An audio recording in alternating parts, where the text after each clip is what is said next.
President Trump may have just plucked Mike Waltz out of the frying pan and thrown him straight into the fire.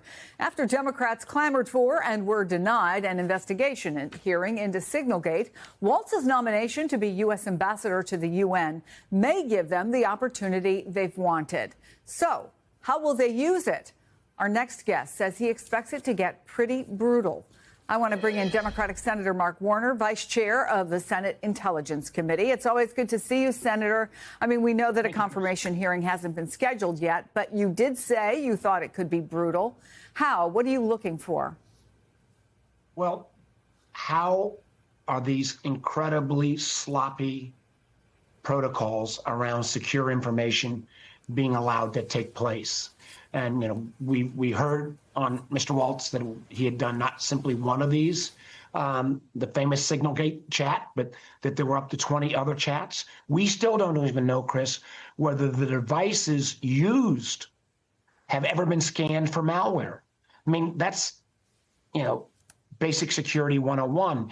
And people are, I can tell you this, people in the military and in the intelligence community are pissed off, because they know if they had done any of this activity, they would absolutely be fired. I will give Waltz credit that he acknowledged that there was a mistake. He at least had the, I think, the good sense there. Candidly, I'm glad we're going to have this chance to get to how this took place. But the real damage and the place where the person that desperately needs to go is Pete Hegseth. He doesn't even have the excuse that it was only senior government officials. He took that same information and put it on a Signal chat with his wife, his brother, his lawyer. By the way, why are they on DOD payroll to start with? And I've dared him to come down, he says no bad information, to come down to Norfolk, Virginia, which is the home port of the Truman. The Truman was the aircraft carrier that launched these jets against the Houthis, and explain to the friends and the families of the sailors on that ship how that information, if it had gotten in the wrong hands, wouldn't have been potentially deadly to those sailors. So, you know, I think Waltz will go through this. Hegseth is an extraordinarily worse secretary. I've never seen anybody this incompetent. And there is not a day, Chris, that goes by that I don't hear from the military or from the intelligence community that their morale is deteriorating because this kind of behavior is going on.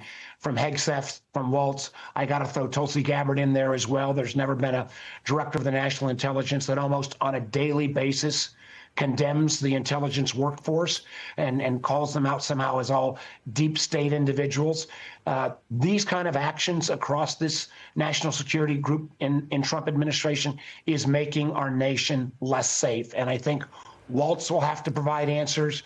And I'm glad he's out of that position. But boy, oh boy, I'm not going to rest until Hegseth, and I also think Tulsi Gabbard, are removed from their positions as well, because they are undermining, you know, the security of our military, our intelligence forces, and are frankly destroying confidence of our allies that we can keep any kind of secrets safe.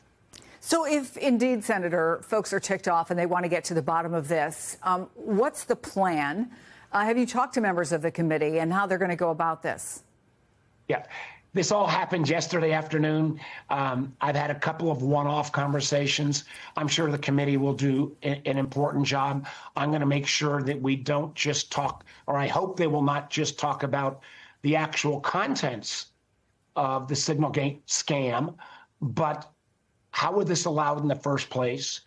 Waltz has acknowledged 20 other such chats. Who are on those chats? And again, not to sound and nerd out, but you know, security 101, have these phones been checked for malware? You know, you can find all of these folks' numbers on the web.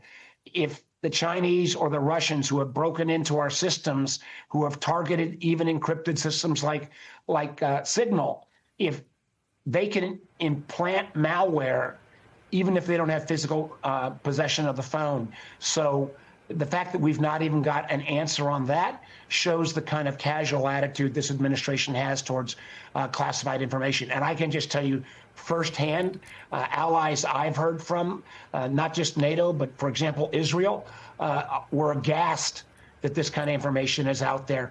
And the problem is, Chris, if they stop sharing with us, we won't really know because, you don't know what they actually had. But I do know there is a thorough review going on amongst many of our allies about whether their trusted secrets can still be shared with us.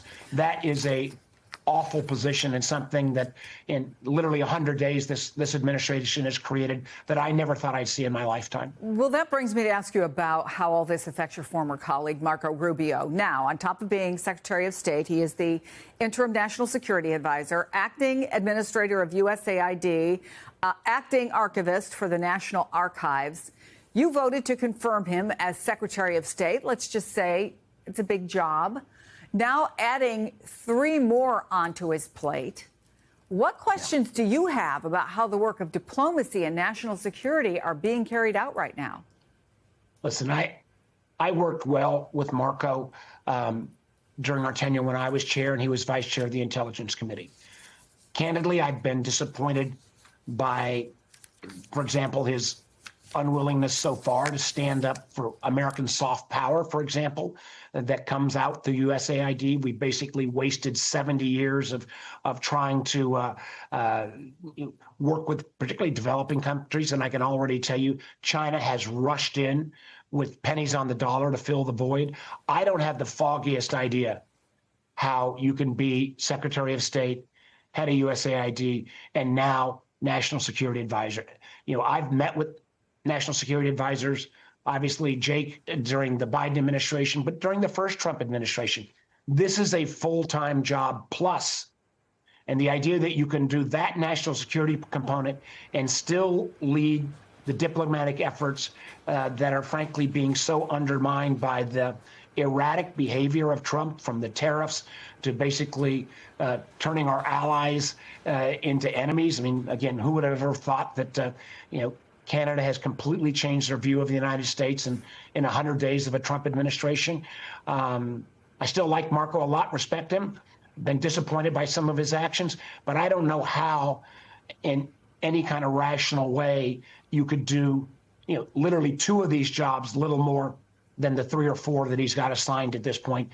And it shows, I think, this requirement of, grand fidelity to the leader. I mean, you could have looked at that cabinet meeting the other day, and you could have taken out Donald Trump's image and put in Kim Jong-un from North Korea, and you could have been the same kind of cabinet meeting where everybody has to go around and pledge allegiance to the great leader. Frankly, it was disgusting and un-American. So the idea that Marco's suddenly going to have 3 or 4 positions at once, he's got a lot of skills, but no human being can do that. Senator Mark Warner, it's always good to have you on the show. Thank you.